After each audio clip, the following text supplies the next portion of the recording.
Ladies and gentlemen, welcome to your Survivor Series 2015 preview and predictions. This is looking to be a relatively interesting show, what with the World Title Tournament finishing up, Charlotte versus Paige, Ziggler versus Breeze, and a little bit of the Brothers of Destruction taking on the Wyatt family. But I think we're gonna take it match by match. And John, what do you think of this card, just overall? Well, it's a very intriguing card, and for all the criticisms we have of the WWE, most of them I would argue are warranted. I will have to commend them for putting together a solid card and creating intrigue on a show, given that they weren't prepared for Seth Rollins' injury at all. I mean, it was a freak thing that happened. They scrambled to relight a lot of things, and this what we have here, this card, is the product of rewrites. So, with that in consideration, this is not a bad card, and it should be a pretty decent show, if for no other reason, the anticipation of crowning a new WWE World Heavyweight Champion. Right. And just to kind of just a really brief summary of my thoughts on the whole Seth Rollins thing. I feel like the last time that we spoke on this was the commentary that we did just addressing Rollins' injury. It was a longer commentary. I think it was close to an hour, if not over an hour. I don't remember exactly what the length was. And we said a lot of things about different things that WWE could do, different guys that we would like to see step up, and pretty much nothing that we wanted to happen ended up happening. A lot of it, really, we were being overly kind of hopeful for, and I'll be the first person to admit to that. But, a phrase, or at least a mindset that I should say, that I've had for a really long time with WWE is, if they're given multiple options, and there are some really cool creative options in there and some really lame options, etc., they're going to do whatever the easiest thing to do is. Right, the path of least resistance to get a certain objective met. And yeah, I have similar concerns about how this card, might play out. But I think that'll lead to some interesting discussions when we really get into the meat of this show. Right, yeah, I was just going to say, that being said, do you want to get right into the matches? Absolutely, let's do it. Okay, I would say that the least relevant match that we actually know is happening would be Dolph Ziggler versus Tyler Breeze. And I personally, just knowing WWE, they're probably going to give this win to Breeze just to kind of establish him because he's only been around for so long. Absolutely. I think Breeze's stock is on the way up, where Dolph, I wouldn't necessarily say he's on a decline, but I mean, he's always been in this kind of spot to me, and I think he'll probably just stagnate there. I don't see Dolph getting a win here. Honestly, I wish I cared more about the program because, I love Breeze, and I don't hate Dolph. I do think he's solid in ring, but this is just kind of a match where I'm like, let's get it over with so Breeze can move on to something else. But yeah, Breeze get the win. Yeah, I mean, I do think that this is a relatively compelling story between these two. I think really the problem is that they just get there's so much exposure to these two guys interacting. Right, exactly. I just think, the way we got here was just crazy because remember, this kind of branched off from the horrible Summer Rae, Rusev, Lana, and Ziggler angle. And Yeah, now, Lana and Rusev, they're gone. And really, that's the intriguing thing. When both of them are ready to return, I wonder what their reintroduction is going to be like. right. And really, if you think about it, this is more Summer Rae versus Dolph Ziggler. Like that feud just kind of encompasses everything right now. Exactly, exactly. Yeah. So this isn't even really about Breeze per se. He's just kind of like the latest manifestation of Summer wanting to stick it to Dolph. Yeah. So yeah, I say Breeze. It's relatively straightforward. Gets the win over Dolph, and then these guys go their separate ways, doing God knows what. So Yeah, man, yeah, Summer really has it out for Dolph. yeah, she really does. She's Guess she been didn't like being turned for down. a while. Yeah. That said, though, I'm pretty happy with the way that they've used Tyler Breeze since he's been on the main roster. I don't think that they've screwed him up quite as badly as I thought they would. At least not yet. I'm sure they will, but not yet. Yeah, I'm surprised they didn't press the nuclear button on the gimmick, either stripping it of all its cool stuff or really accentuating some stuff that really wasn't needed to be accentuated in the first place. They've really kept the packaging intact. The addition of Summer isn't even overbearing because, like we've already said, she's like a part of the selfie, not an actual human being that Tyler Breeze grants any kind of value to, in that way. So yeah, Yeah, I'd say she's that. just like a selfie accessory.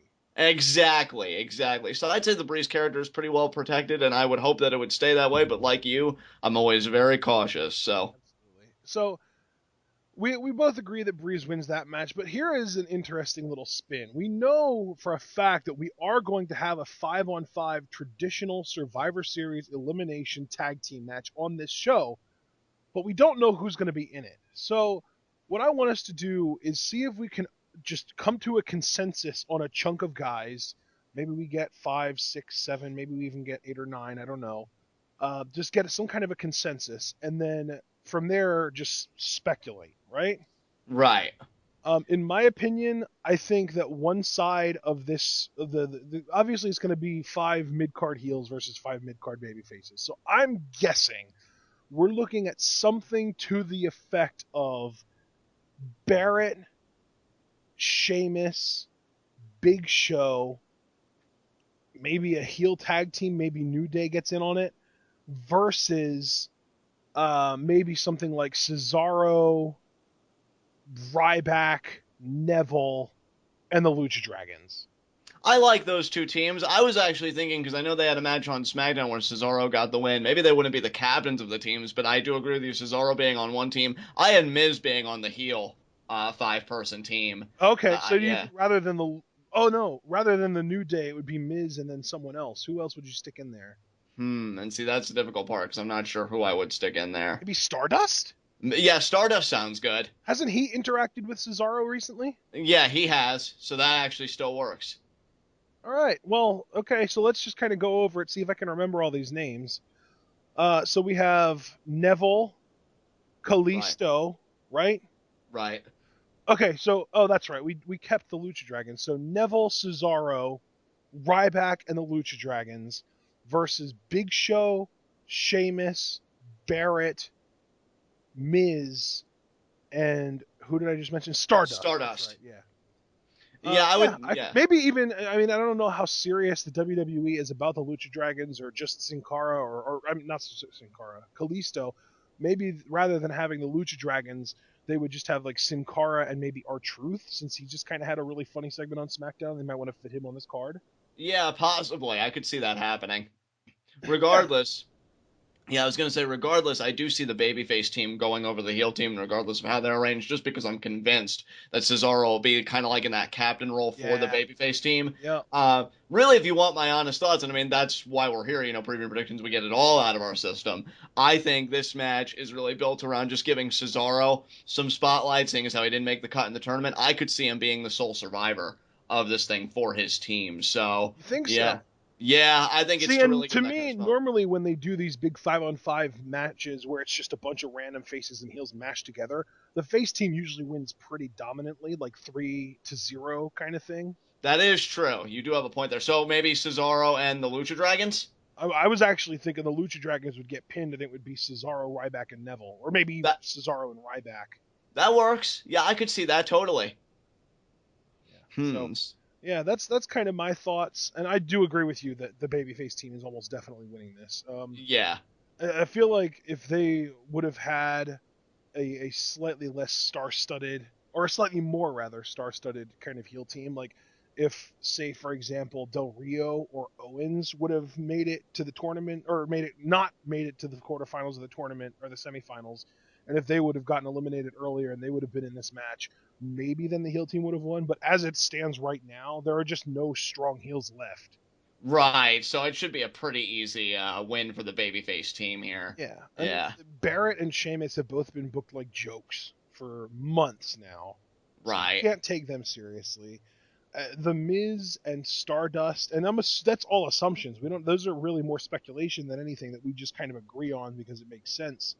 But Miz and Stardust have been booked like, well, especially Miz basically is a comedy heel gimmick. Stardust is kind of like that. Well, yeah, he's kind of crazy, but in that cute way, not in the scary kind of way. So it's Right. more like a you can't really take him seriously kind of thing, right? Right. And then who was the other heel that we had? Let's see. Miz, Stardust. We had Big Big Show in there. Show. Big Show. Yeah, I mean, he might get a knockout punch or three, but I don't think that he's going to really make that big of a difference. Right. So yeah, you got a really weak looking heel team, and the babyface team seems pretty stacked. So Yeah, again, easy one for the babyfaces. yeah, absolutely. All right. Well, that now that we've finished our speculation for that segment, we have let's talk about Charlotte Page. First of all, just talk about the segment that they had to close Raw, the contract signing, John, because I know I have stuff that I want to say about it, but I really want to hear your thoughts on it before I say anything. Here's my thing, Ashton, because I've gotten to marinate on this a little bit. You know what I mean? I've gotten to marinate on the public opinion of this segment, and here's my thing. I do believe that the appropriate parties should have been notified of this segment just in the name of being tasteful. However, isolating that for a second and looking at the segment on its own merits, I think what really offends me about it, Ashton, isn't even the line that was used, about Reid Flair, because I think that's Paige just trying to get the heat, and I think she really carried this whole segment. It was the acting on Charlotte's part that was so bad. Yeah, Uh, you that's know, honestly that's I you know how when you get made really uncomfortable while watching something like a guy hitting on a girl and just tanking, just absolutely going nowhere, and it just gets really awkward to watch, and you kind of like just want to recede into a hole and cut the world off for a few hours. absolutely. That's how I felt watching Charlotte talk on Monday. Dude, it was so bad. And you know what the thing is? Like, you could take emotionally riveting stuff like this. I mean, people can say, what Paige did. To me, like, when you go for those kinds of pain points, like Jericho did with Punk's father in their program, it has the chance to be really powerful, but it's so dependent on the baby face. Right. Well, and to Yeah, me, when I think of somebody acknowledging a death that actually happened and kind of making fun of it, the first thing that my mind goes to is the big boss man with the Big Show's father. right. But the difference there is that they made fun of it and they had that segment like 8 years after the death actually happened, whereas Reed was literally just like 2 years ago. Yeah. So it's like, That's like the yeah. definition of too soon.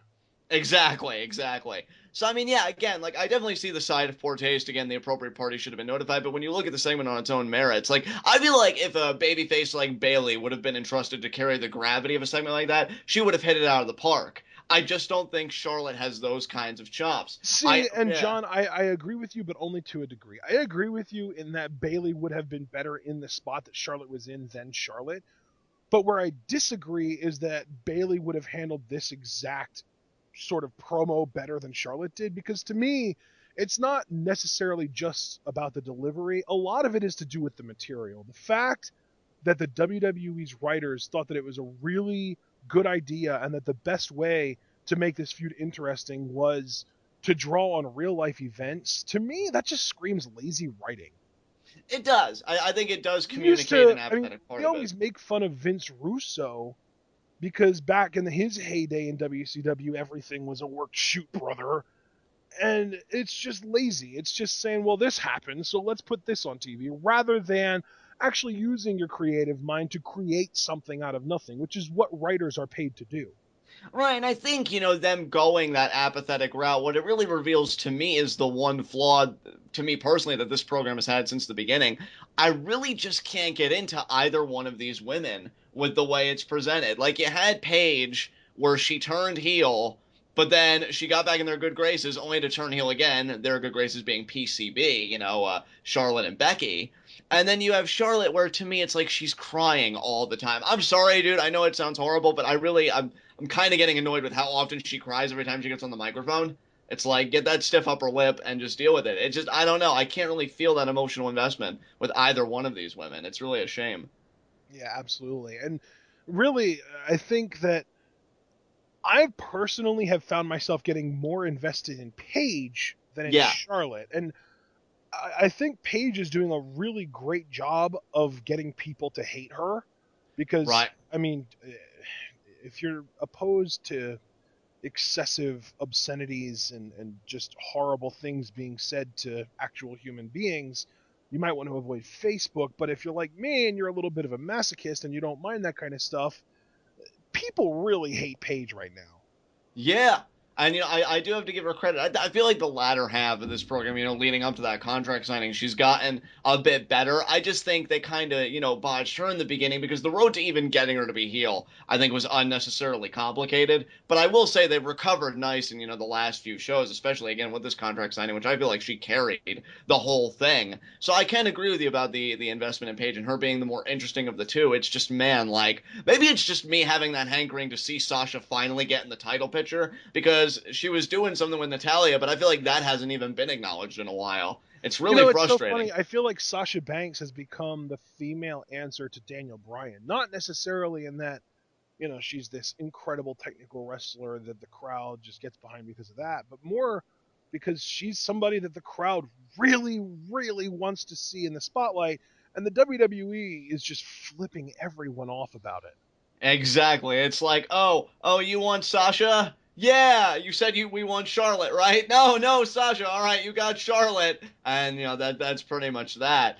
But see, And that I understand. I think that putting the title on Charlotte to start this whole sort of NXT takeover of the women's division makes sense because, I mean, let's be honest, name value.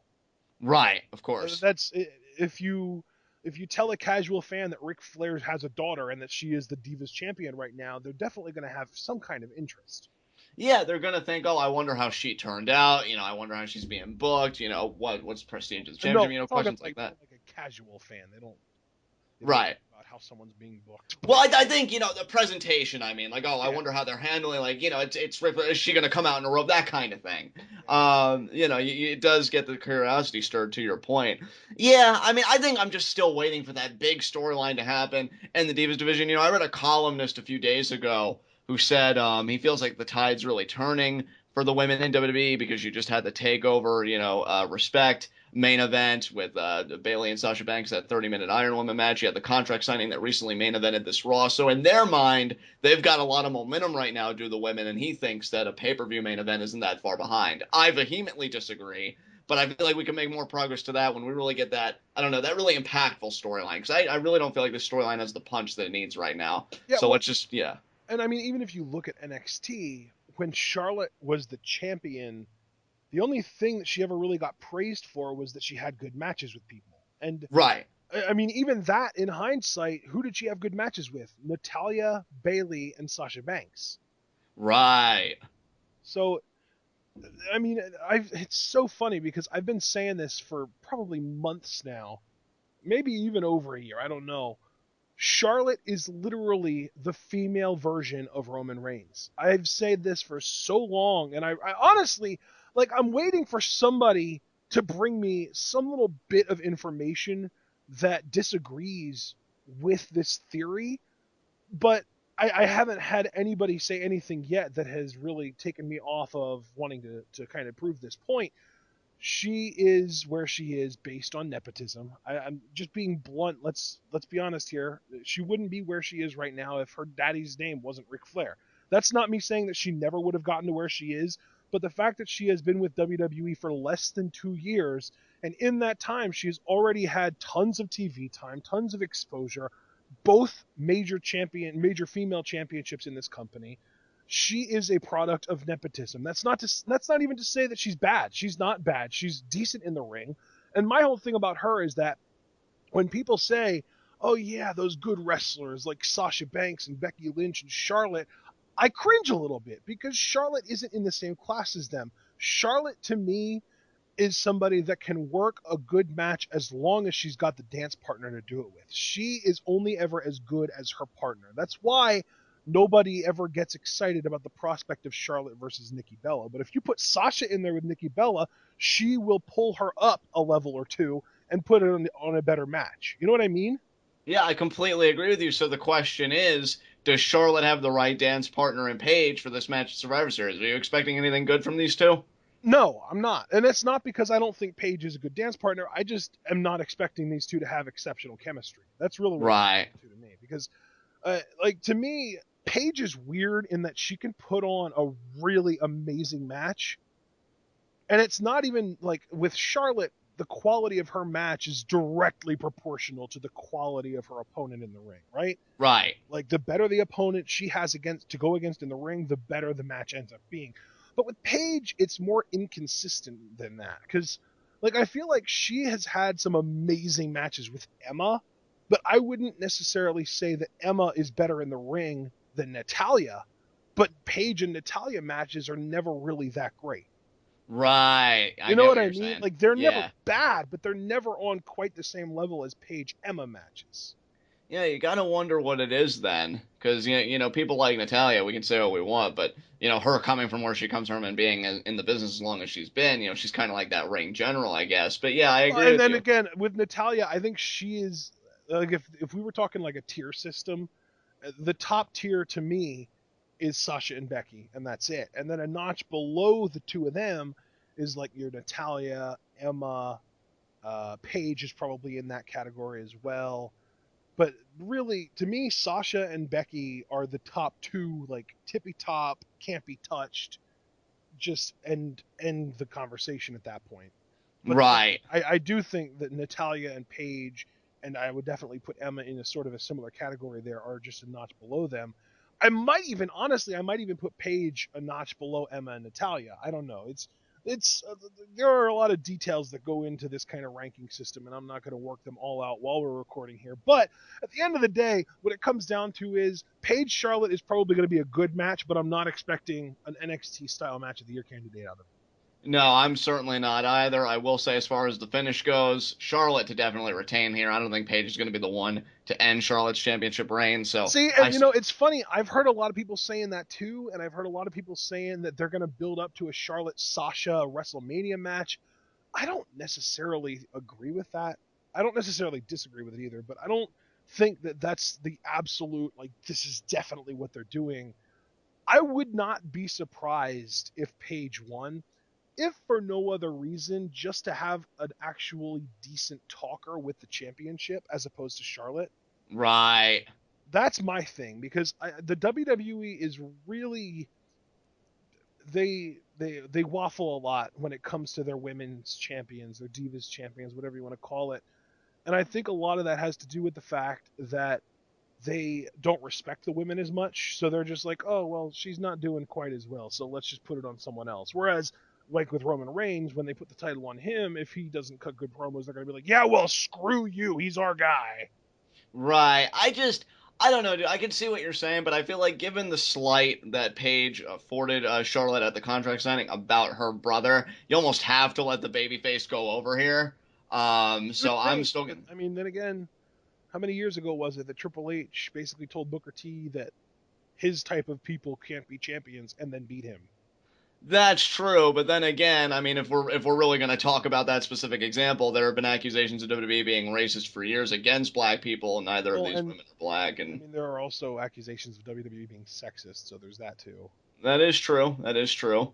But I don't really know how you could really use sexism to say, "Oh, Paige is going to go over." I mean, they're both women, Right. so But that's what I'm yeah, saying though. When I say right, WWE doesn't respect women, right. they would have less of a problem just throwing away a build up for a result that they want with women. Ah, okay, yeah, I can see what you're saying. I mean, it's difficult. I just feel like even if Paige was to win the belt here, she probably wouldn't even hang on to it for very long before Charlotte or some other like babyface took it off of her.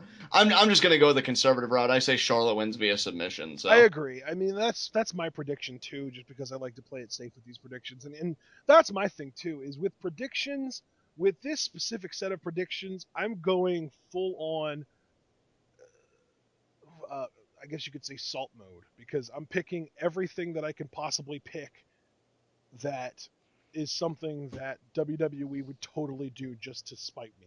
right, right, Like I can't stand Charlotte as champion. Well, get ready for an 8-month reign, kiddo. exactly. Oh, you mean to tell me you want Dolph Ziggler to get a win over Tyler Breeze so that he can establish some level of credibility? Ha! Nice try. Breeze is going over. That being said, though, I think we've talked enough about women. Let's. Do we want to talk about the dead guys or the title tournament next? Let's do the title tournament last. So let's do the dead guys. That sounds good. Brothers of Destruction, Undertaker and Kane versus Bray Wyatt and Braun Strowman. Ashton, this match is so difficult to predict because common sense, at least to me, would say that the heels would go over, Bray and Braun get the win. Really? But well, I mean, let me finish because I said common sense would tell me that. But WWE never really likes giving Bray the big win, and they've made such a hubbub about this being 25 years of the Undertaker and Yeah, the 25th that's my thing. anniversary. The 25 Yeah, year thing with Undertaker, they're not going to have him lose on this show. I mean, then again, we also thought he'd never lose at a WrestleMania, and Brock conquered the streak. Yeah, that's So Brock freaking Lesnar though. Bray Wyatt has no issues with losing. yeah, and again, that's what really frustrates me because as much as I love the new Wyatt family, it was hard to even get excited about this program because I just said to myself, well, Brothers of Destruction are going over.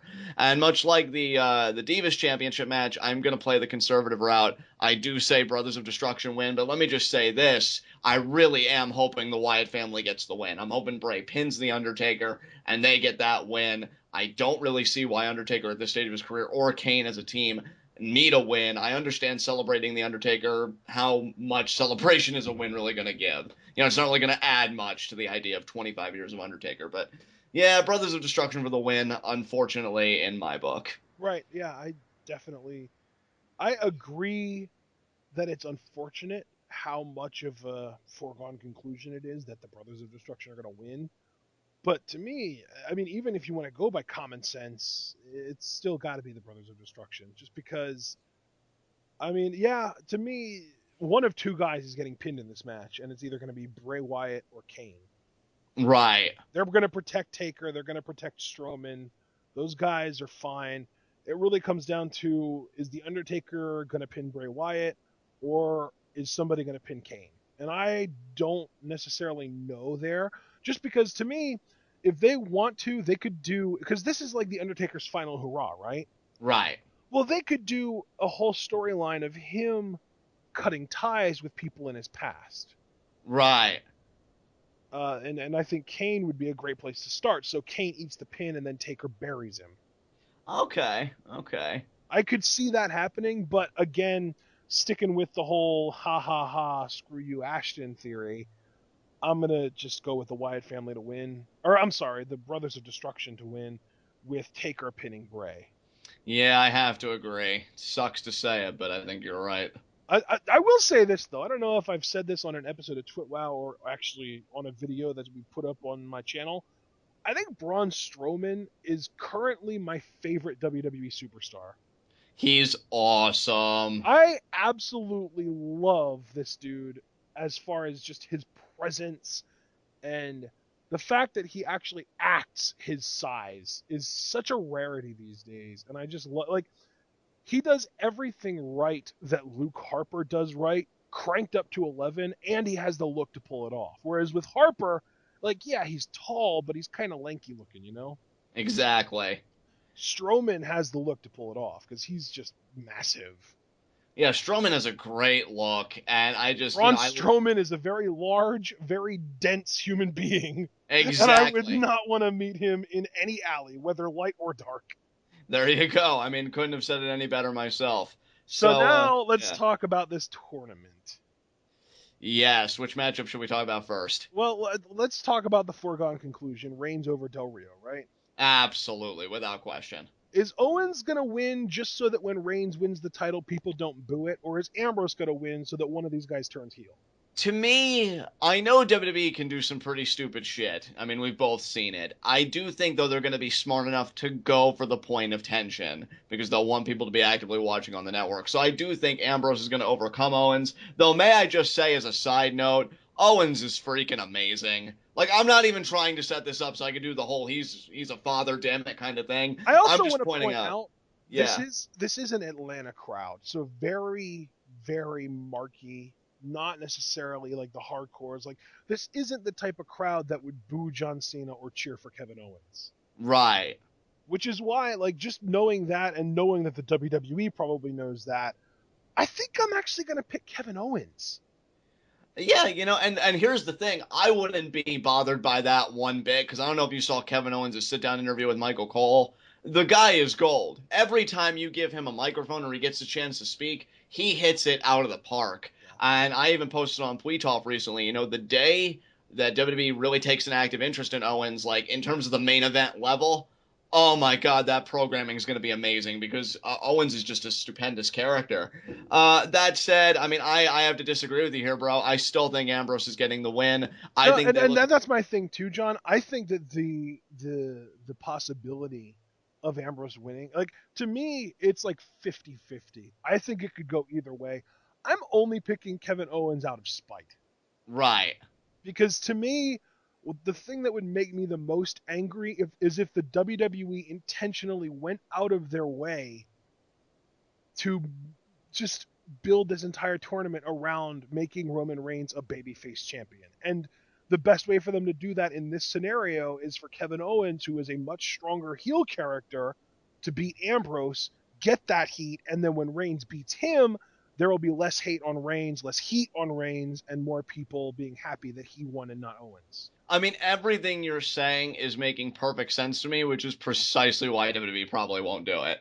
Because I think they're going to do it where it's Roman Reigns versus Dean Ambrose. They build up that whole, oh my God, they were brothers in the Shield, and now the WWE World Heavyweight Championship stands between them. Reigns wins, and you already know my saltiness. You want to talk about being salty? We were talking about if those two ended up in the finals. I told you I felt like neither guy was turning if that was the case. Yeah. So yeah, I felt like neither guy was turning, and that Ambrose would give Reigns his endorsement because they think, oh well, instead of giving him a heel where there wouldn't be so much heat on Reigns, let's just give him a babyface. It'll give him the thumbs up afterwards, give him the green light to be the champion. Yeah, Which will because obviously, if The Rock couldn't get you over, Ambrose is totally going to be able to. Exactly right, exactly. So that's really how I see it all going down. So Ambrose to beat Owens. Frickin' A, man. And that's my thing, too, is with the whole Reigns, Ambrose, Owens thing.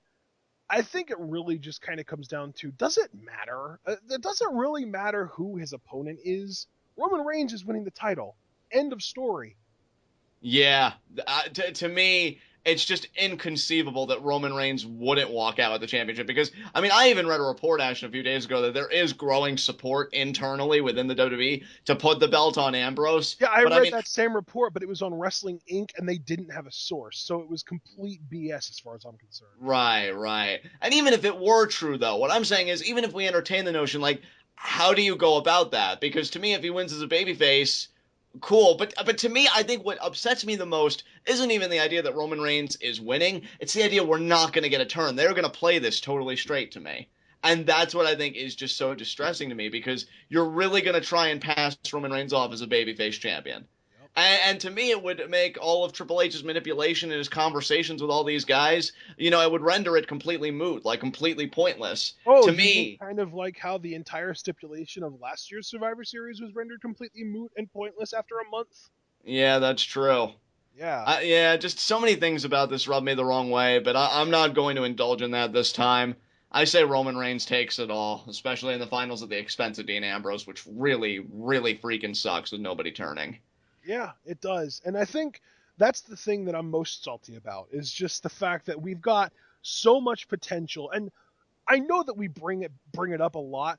Ladies and gentlemen, we've been watching NXT since honestly, I personally on a personal note, I've been watching NXT since its inception back in I think like 2010 when ECW was replaced by season 1 of NXT and Daniel Bryan and David Otunga and all that stuff. I even watched season 3 of NXT where it was just women. And granted, I didn't watch every episode, but I watched most of them, and it was the room levels of funny bad. Exactly. Believe So me, I saw some episodes, and yeah, it was pretty yeah, weird.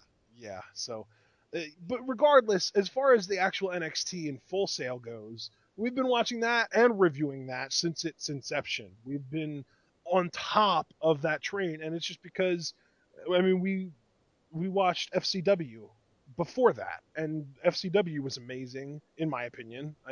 John didn't watch it quite as frequently as I did, but I linked him to matches a lot, and he thought it was good. FCW was great, so we hopped on the NXT train. NXT's been amazing. That's not a big surprise. But go back to the fall of 2012 and watch you some heel Roman Reigns in NXT. Because to me, he goes from every time he talks, you just want to like curl up in a ball and mute the TV to every time he talks, you just want to punch him in the face. And that's the kind of reaction that a heel should elicit.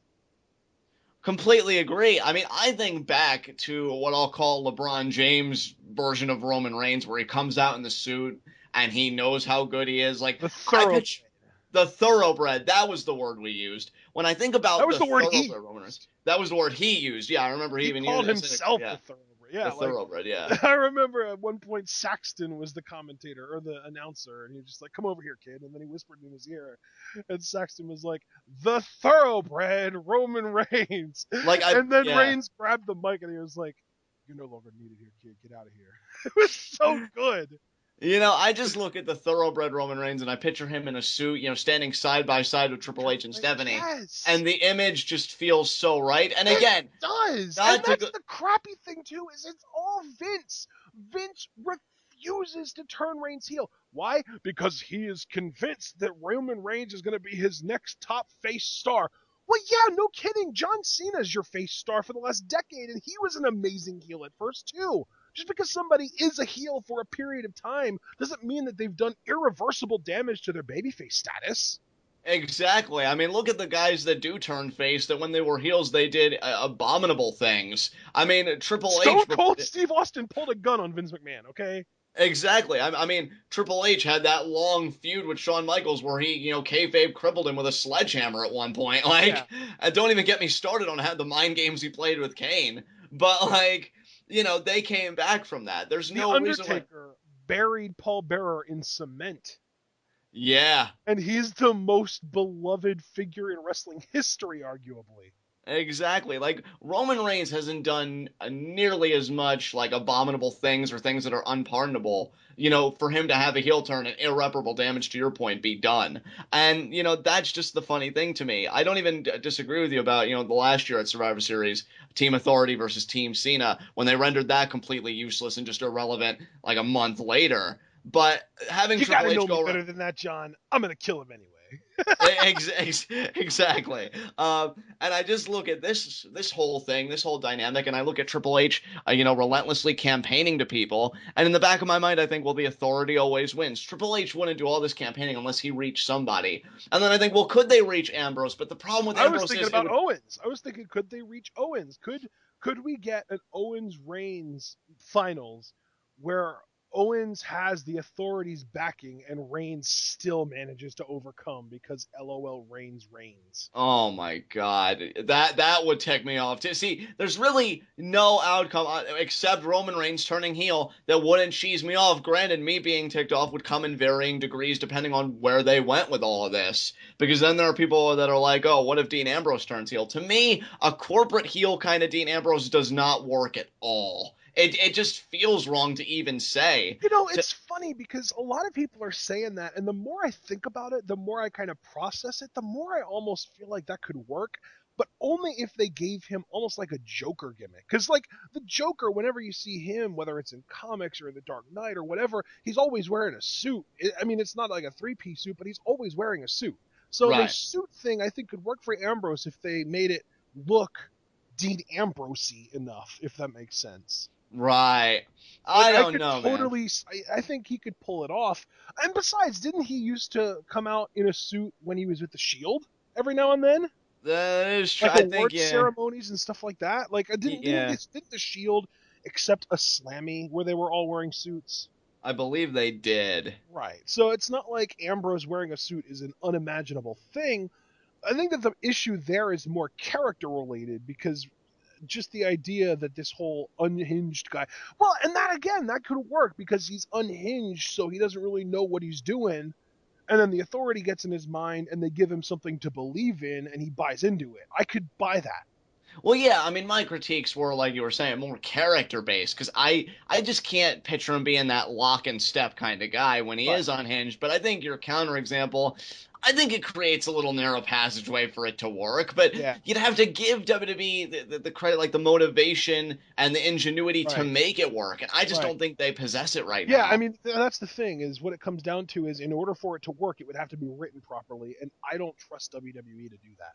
Exactly. And I think WWE, because, and honestly, I'm just going to say it. I think they've been, they're scared right now. They're kind of rendered in a state of fear because Cena's gone, filming his show. Rollins is hurt. He's going to miss WrestleMania. He's not going to be back until probably SummerSlam next year.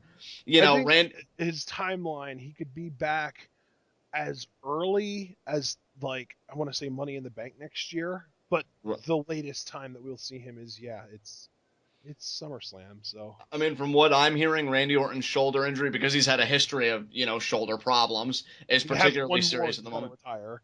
Exactly. So WWE is in dire straits right now, and I think when you're in dire straits, you don't like rocking the boat. I think you want to just take a path, like we were saying earlier, the path of least resistance, the path that's the easiest to write Well, and to until your them, manpower comes the back up. easiest path for them to write and the laziest path, in my opinion, Reigns wins the title, Ambrose shakes his hand at the end, and we close things out, send the crowd home happy. But Exactly. to me, there's a very small portion of the audience that would be genuinely happy to see that. And that portion of the audience is really just the hardcore I love the Shield and I want them to be together and successful and that kind of thing.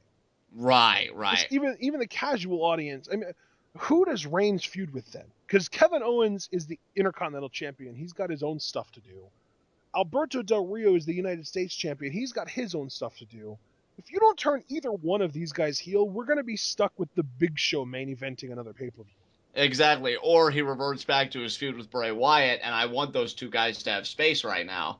Plus, if we really believe that the Brothers of Destruction are going over anyway, I wouldn't want him to enter a WWE Championship program coming off of a loss at a pay per view. And So, another problem I have with it is that I've heard rumors that Brock Lesnar is going to be the opponent of whoever wins the championship at TLC. And you don't want the person with the championship to be a face because Brock is a face and no one's going to get cheered over Brock. exactly. Yeah, even if they would try and turn him heel, through Paul Heyman, I just think Lesnar, being the attraction that he is, isn't Yeah. going to. It's unavoidable that he's going to elicit support. Yeah. So yeah, I would love for them to turn Reigns heel, but the first scenario you depicted, them just shaking hands, Reigns and Ambrose, and nobody turning heel, is exactly what I think is going to happen, and it makes me want to rip my hair out. So yeah, again, just to reiterate, Roman Reigns for the win. Nobody turns heel. Yeah. Uh, to me, that's the prediction that I'm making because again, that's the option that I actually want to happen the least. Right. But the much more compelling way to go about it is to have Reigns turn on Ambrose, sell his soul to the Authority, give him a freaking year and a half long heel run. Just let him be heel until WrestleMania 33 and then have him lose to a babyface Seth Rollins and then they shake hands after the match and Reigns is a good guy again. Yeah. And Very simple. honestly, you could even keep the title on him for that long as you manage to keep it compelling. And him as a heel, I think, makes it more compelling. Well, think about if Reigns is a heel, but see again, like the problem I feel like is multifold, and it takes so much, well, not so much effort from WWE, but initiative. I think is the word I'd like to use because with a heel like Reigns, you could have a lot of those mid card baby faces, kind of gravitate towards just getting that one off title shot. Like I could see Roman Reigns and Cesaro having a mini program over the Roman championship. Reigns and Neville, Roman Roman Reigns and Reigns and Neville. Kalisto, Roman Reigns and uh, Dolph Ziggler could be a thing. Exactly. With Roman Reigns, I think you have a plethora, heel Roman Reigns, I should specify. You have a plethora of options for the belt, but if you're really going to try and pass him off as a babyface champion, it is going to be like trying to pass a kidney stone with the difficulty of making compelling programs. Yeah, and that's really what it comes down to because if you try and make him a babyface, you just don't have anyone for him to work with. You have Exactly. like you're going to return to the form of 2011 trying to turn R-Truth into the top heel again. Exactly. It's just not a gamble I'd want to take. I would turn Reigns heel, let him get that experience under his wings. Then, when the fans are ripe for him to turn face, and having him go on a good year-long heel run, Ashton, to your point, where he's paying lip service to the Authority, and he's dominant, and he's on top, and he's got this swagger. Seeing him turn babyface, whether it's by spearing Triple H, acknowledging Seth Rollins, or just something like that, I See, think could be met with a huge pop. and I So, think that the most compelling way that they could do it, as far as him having a heel run with the Authority, is have him, because like with Seth Rollins, he was always kind of that spoiled child. He was always sucking up to mom and dad, and he always wanted them to do his work for him. Roman Reigns, rather than spoiled, I would make him entitled. He doesn't grovel. He doesn't, snivel. He doesn't suck up to the Authority. He knows that they need him more than he needs them, and he takes advantage of that fact. I would love to see that. I Just would love to see that. arrogant, smug, you know, I could do that, but the authority won't make me, so I'm not going to do that. That kind of stuff. Exactly. That would be interesting to see unfold. Yeah, I could agree with that. Yeah, yeah, Dean, I know I've got this title match against you, but I could just get counted out and no one's going to do anything about it. So, this whole situation I find myself in, it's It's irrelevant. irrelevant. That's just perfect, though. And it would be entertaining and it would win the crowd back over in the sense that he would be able to entertain people again. And then when he finally does turn back into a good guy, people would want to cheer for him. Absolutely. It's so basic. It's so rudimentary. Anybody could grasp it, which is exactly why WWE isn't going to, I don't Yeah, think. and that's the thing, Yeah. too. The WWE wants so badly for Roman Reigns to be John Cena that they don't realize that he's got the skill set of Batista. Exactly. Exactly. Like, just trying to find John Cena 2.0 for their company is really hampering Roman Reigns' career because I feel like he could have gotten to where they wanted to get him more organically. You know, if after the Shield run, he adopted the thoroughbred gimmick and he really ran with it. I feel like we could have gotten to this point, but far more organically with less kicking and screaming along the way had they just let Reigns be himself rather than try and fit him into something that he was never going to be in the first place. Yeah. Yeah, and the whole issue with it is Vince. It all comes back to Vince because Vince sees this guy and he's got this heritage and he's got this look and he's got this charisma and immediately Vince goes to I want him to be my new John Cena.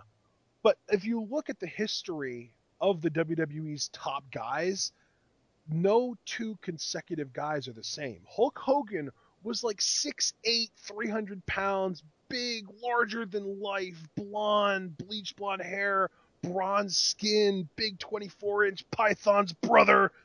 And then you go to Bret Hart, who is the complete opposite. He is a pasty white dude from Canada who thinks he's cool, wears sunglasses, has no charisma whatsoever, and is amazing in the ring, right? Right. Then who was after him? Stone Cold Steve Austin, one of the most charismatic superstars in the history of this business, but completely anti-authority. Whereas Brett would always fall in line, Stone Cold flipped the bird when the authority or the authoritative figures tried to tell him what to do. He was a rebel. He was kind of a tweener, whereas with Brett, he was that pure white bread, purebred babyface. Austin was a little bit more of a tweener. He tried to be heel sometimes. The crowd wouldn't accept it, though. They got cheered. Who was after Austin? John Cena, the ultimate purebred babyface. And now they're trying to do that double in a row, and it's just not working. The fans are rejecting it. So yeah, it's time for that more like arrogant kind of tweener like baby top baby face to me. And Very that interesting that you broke personally this is like on that. why I think that Dean Ambrose is going to end up in that role. But the WWE clearly doesn't agree with me. Right. And they're just trying to jam Roman Reigns in there, which is a shame, and I think it's a detriment to both guys because Dean, there was a point where the reactions Dean was getting, like he was holding down the fort. It's like, Yeah. okay, these people are gravitating to me. I've Oh, got this. and let's be honest with ourselves. If Roman screws Dean out of the title, his reactions could go back to that too. They could, I mean, you could carry that feud up until WrestleMania. Oh, I completely agree with you. And see, again, that's why it's so disheartening to even talk about these finals because we're looking at an alternative picture here with a lot of promise for both guys. See, that's what I think is really bothering me is if you play it straight and you give it to Roman and you have it like, oh, he finally made it kind of thing and nobody turns and this and that, you're really doing a disservice to both guys, and you're only really trying to benefit one because you really don't give a crap about Ambrose in that case. You only really care about making Reigns. Whereas with our alternative, not only do you get the result you want, which is getting the championship on Reigns, but you make it far more compelling. Yep. And not only do you not hinder Dean, you actually propel him back up because that's another thing too. I mean, there was a point he was so hot that if he was still that hot, going into this tournament, that would make a turn, even better. But they just like really bodged everything with the Bray Wyatt feud, and now Dean, like, he had the feud with Seth Rollins, so we got it back a little bit. But Dean has never really been able to just go on a consistent run with this kind of momentum, and that's a shame too. I don't know, man. WWE is just mishandling the ball everywhere, and I just think tomorrow night's going to be no exception, which is really a tragedy. Exactly. And that's another thing too, is I could even see a super duper convoluted storyline where it's Reigns and Ambrose in the ring and the Authority comes out and they do something to help Reigns, but Reigns looks confused, like he doesn't know what they're doing. And Reigns ends up with the win, and the Authority is clapping from the outside, and Roman Reigns is like celebrating, but at the same time he's kind of shooting weird looks off to Triple H. And then the following night on Raw, the Authority comes out and they're like, "Yeah, Roman Reigns, he's the new guy. Join the Authority." And Reigns just comes out and he's like, "Look, I didn't need your help. I didn't want your help. I don't know why you were trying to help me, but I'm not joining the Authority." And like we keep Reigns strong as a face, but then Ambrose hears him say, "I didn't need your help," and he's like, "What? You mean you didn't need any help to beat me? So I'm just an easy guy to beat? You don't think you could have? You think you could have done it without help? Prove it." And then we get like a tweener heel Ambrose taking on a babyface champion Reigns. Right. To I me, could see that. that's like the most WWE way to do it possible. Yeah, that Because then really bums me out. Yeah. you get the convoluted Authority working, you get to keep Reigns face, you get to give Dean Ambrose fans what they want, which is just kind of like an off the wall psychotic tweener kind of character. And in the WWE's eyes, everyone wins. But at the end of the day, as soon as that feud is over, the Reigns Ambrose feud, there's nothing for Reigns to do. Exactly. Exactly. You've got to be thinking long term, especially with all of your power players out of commission. And you do that by creating one, mega power player with Roman Reigns turning heel, while all the other guys that used to be weaker in status, they can gravitate, get that spotlight while the big guys are recuperating or doing what they have to do, and then they can return and hold down the fort. I feel like Roman Reigns turning heel benefits everybody, It whereas does. Roman Reigns staying face, I mean, it's even difficult to say that it benefits Roman Reigns because clearly it You doesn't. know who that benefits, John? Who does that benefit? Vince Vince McMahon. McMahon's ego. Vince McMahon's ego, close enough. So yeah, that's the only thing that benefits. I think I'll take everybody benefiting over Vince McMahon's ego, but fortunately, I don't have that kind of power. Yeah, I was just gonna say that's like me saying, or you saying, yeah, I think I'll take everybody benefiting over Ashton's ego. But then I'm just like, wait, man, hang on a second. This is me we're talking about. Exactly. And now, Uh, granted, I at least like to think that I'm logical enough to see when more people would benefit from something happening and just kind of let it happen, even if I don't benefit from it. But Vince McMahon is Vince McMahon, and he's gonna get his way. exactly. So. Well, now that we've officially depressed the hell out of everybody, I would like to thank everybody for listening. We appreciate your viewership. We appreciate you guys tuning in and giving us your thoughts in the comments section down below. If you enjoyed this preview and predictions, don't forget to hit the thumbs up button. If you're new to the channel, be sure to subscribe.